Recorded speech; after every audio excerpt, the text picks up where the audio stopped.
Tapos naka-Great Dragon Spear na rin. Uy, wait lang. Uy, tumatahi-tahi si Kuya Ken. Oo, Ay! Kram na naman. Ayaw magpaawat.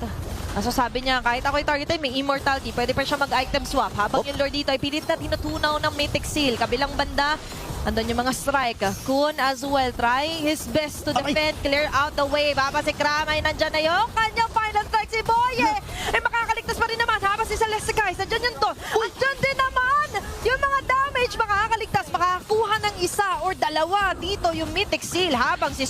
Para at least kahit paano kung go man sila ay makakasurvive siya. Wait lang, papasok si Ken. Go na nga sila dito. Boye na naman doon ay makakasipa. Kaso nga sa kabilang banda, pumasok na double bracing duwat din sila DP. Kaso magiging sapat yata yung magiging strike at sustain na meron din sila si guys. Stormy is down. Innocent onto the back lane of Mythic. Next wave pa, makakapal na minion pa yan. Nagamit yung traction pulse. Uy, pumasok si Ken.